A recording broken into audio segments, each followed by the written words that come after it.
YSR Congress party Congress కు దగ్గరవుతోందా? ఆ పార్టీకి మద్దతు తెలుపుతుందా? రాహుల్ గాంధీకి మద్దతుగా వైఎస్ఆర్ కాంగ్రెస్ పార్టీ సోషల్ మీడియాలో ప్రచారం చేయటం దేనికి సంకేతం?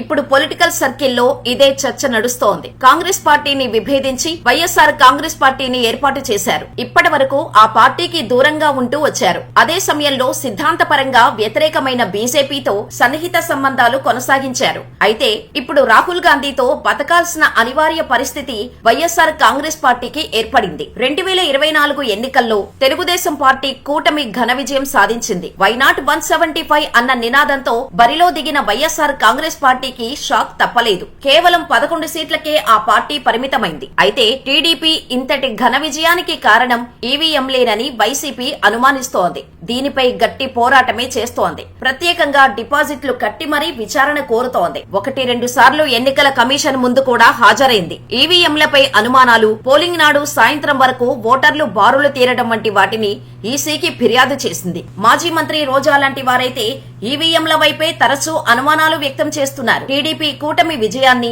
ఈవీఎంల విజయంగా అభివర్ణిస్తున్నారు. అయితే జాతీయ స్థాయిలో ఇప్పుడు ఇదే అంశంపై గళం ఎత్తుతున్నారు కాంగ్రెస్ అధినేత రాహుల్ గాంధీ. ఎలక్షన్ కమిషన్ సరైన చర్యలు తీసుకోవటం లేదని, తన అనుమానాలు అలాగే ఉన్నాయని చెబుతున్నారు. దేశవ్యాప్తంగా కొత్త ఓటర్ల చేరిక వెనుక కుట్రకోణం ఉందని మండిపడుతున్నారు. ఇదంతా నిరూపించేందుకు తాము సిద్ధంగా ఉన్నామని స్పష్టం చేస్తున్నారు. దేశవ్యాప్తంగా ఎన్నికల నిర్వహణ తీరు బాగలేదని ఉదహరిస్తూ చెబుతున్నారు రాహుల్ గాంధీ. 2024 సార్వత్రిక ఎన్నికల్లో చాలా రకాల తప్పిదాలు జరిగాయని, అనేక రకాల అనుమానాలు ఉన్నాయని చెబుతున్నారు రాహుల్. అయితే సార్వత్రిక ఎన్నికలతో పాటు ఏపీ అసెంబ్లీ ఎన్నికలు కూడా జరిగాయి. తద్వారా ఏపీలో సైతం అక్రమాలు జరిగినట్టు రాహుల్ గాంధీ ఆరోపించినట్టు అయింది. దీంతో వైసీపీ సోషల్ మీడియా యాక్టివిస్టులు రాహుల్ గాంధీని సమర్థిస్తూ పోస్టులు పెడుతున్నారు. దీంతో కాంగ్రెస్ పార్టీకి వైసీపీ దగ్గరవుతుందా అన్న అనుమానాలు కూడా పెరుగుతున్నాయి. అయితే ప్రస్తుతం ఏపీలో ఎన్డీఏ కూటమి బలంగా ఉంది. కానీ ఇండియా కూటమికి కనీస ప్రాతినిధ్యం లేదు.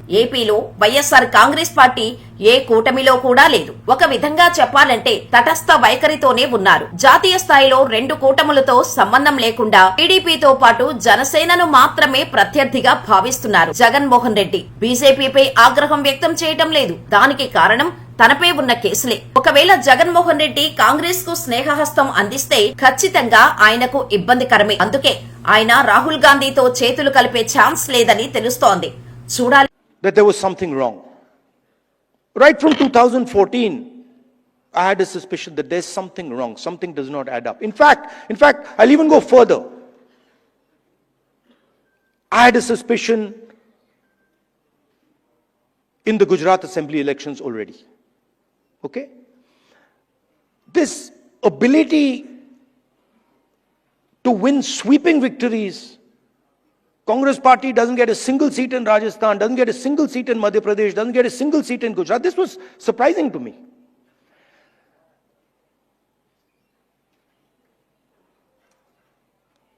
And it went on for some time. There was a conversation, but I could never speak because there was no proof. So whenever we spoke, people said, well, where's the proof? And then something happened in Maharashtra, where in the Vidhan Sabha we won the election, hands down. In the Lok Sabha we won the election, hands down. And then 4 months later, we didn't just lose, we were obliterated. 3 formidable parties suddenly just evaporated. And that's when I thought that this just cannot be. And so we started right then to look seriously for electoral malpractice. We found it in Maharashtra.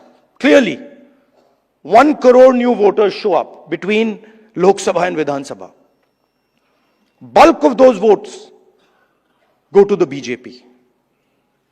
But still, we didn't have clear proof. So when I would even mention it to our allies, that look, there is clear cheating that has happened, my allies would say to me, yes, we can see that there is cheating that has happened. But We don't have proof. And now, I say with absolutely no doubt that we have proof. And we have such proof. We have such proof that will show the whole country that the institution of the Election Commission does not exist. That it has disappeared. It has taken us 6 months. 6 months of non-stop work to find this proof. Why? Because the Election Commission does not give us electronic versions of the voter list. It gives us paper versions, and you'll be shocked to know, as I was, that when they give booth-wise paper versions of the voting list, that document cannot be scanned, it cannot be copied. Meaning you put it into a scanner, nothing comes out. Why would the Election Commission scan protect, copy protect the voter list? Now, you'll be shocked at the amount of detail we've gone into. And you will see, with no doubt, zero doubt, how a Lok Sabha election is stolen.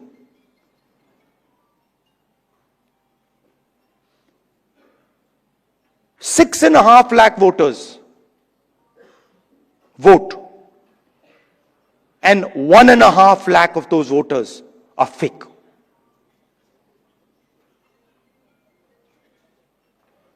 Six and a half lakh voters vote, 1.5 lakh voters are fake. It's on paper. Documentation that we got from the Election Commission.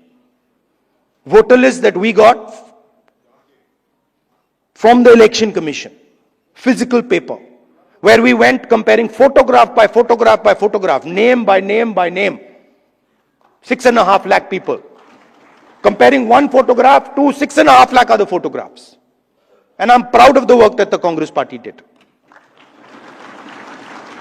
And you will see the shockwave that is going to go through the electoral system when we release this data. It's literally like an atom bomb. Because the truth, my friends, is that the election system in India is already dead. Please remember one thing. The Prime Minister of India is the Prime Minister of India with a very slim majority. If 10, 15 seats were rigged,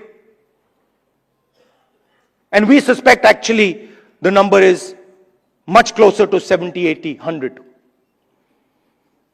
If 15 seats were rigged, he would not be the Prime Minister of India. And we are going to prove to you, in the coming few days, we are going to prove to you without any doubt in the coming few days how a Lok Sabha election can be rigged and was rigged. So, it's very clear that the institution that holds this, that protects this, that holds this, that defends this, has been obliterated and taken over. We did not have proof, so we could not make these type of statements earlier. But I'm making this statement confidently because I have 100% proof now.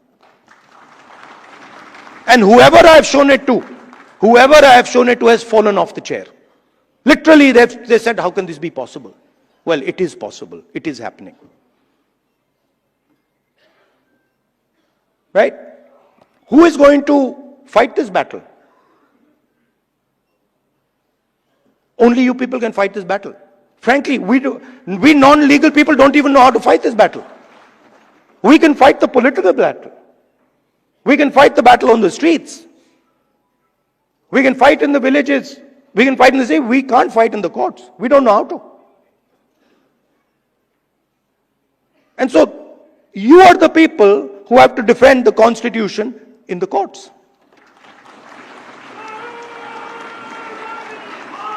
You know, I had a document. We had a document some years back on the Rafale deal. Randeep is looking at me. Document that said clearly, black and white, that the Prime Minister office and the NSA have interfered in the Rafale deal and damaged the Rafale deal. This document itself would have brought down any government in any country of the world. Nothing happened. Nothing happened. You know where the document went. You know where the document died. Nothing happened. I'm fighting 30 cases. Anyone who fights the regime, any political person, anybody who works in the NGOs, civil society knows that the moment you oppose, you will be attacked. You know, I remember when I was fighting the farm laws, and he's not here anymore, so really I shouldn't say it, but I will. And Arun Jaitley ji was sent to me to threaten me. And he said, you know, if you carry on down this path, opposing the government, fighting us on the farm laws, we will have to act against you. I looked at him and said, I don't think you know who you're talking to. I don't think you have an idea who you're talking to. Because we are Congress people. We're not cowards. We're not going to bend. The British couldn't bend us. The superpower couldn't bend us. Who the hell are you?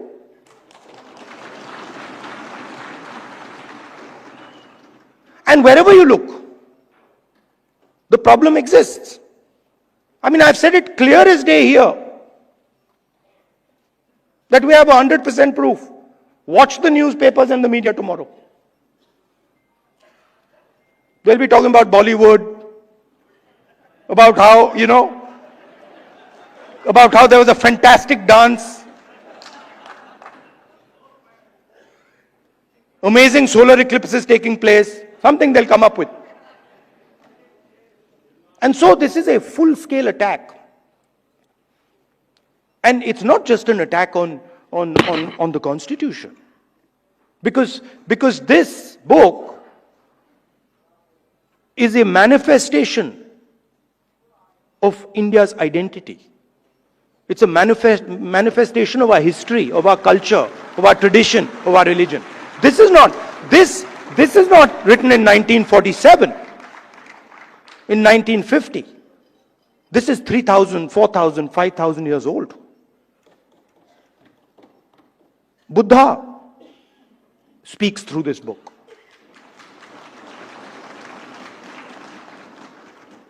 Narayana Guru, Basavana, Ambedkar, Periyar, everybody who's been anybody in this country. Right? Anybody who's been, you look, anybody, and in every state there are there. In Assam, Gaurav will tell you. Right? In Tamil Nadu, in Karnataka, in Uttar Pradesh, Kabir, there's a list. So this is not something that we dreamt up in 1947 or 1950. This is something, this is our blood. And how dare you attack our blood? Right? So we are not just, we must remember, we are not just defending this red book, this legal document. We are defending our way of life. Right? Tell me which Indian tradition, which Hindu tradition says that you should beat up a Muslim child? Where is it written that you should lynch someone? Which tradition of ours says it? There's not a single tradition of ours that says it. Our tradition says everybody is the same. So these people, they're not attacking our politics. They're attacking us. They're attacking our history. They're attacking our religion. For anybody who understands Hinduism, anybody who has gone into depth in Hinduism, they're attacking Hinduism. And frankly, yesterday my sister said to me, now, personal बात है तो बोलनी नहीं चाहिए, मैं बोल देता हूं, नहीं माफ करूंगा. She said to me, Rahul, you realize that you're playing with fire. And I said, yeah, Priyanka, I am playing with fire. I will continue to play with fire. I'm not scared of playing with fire.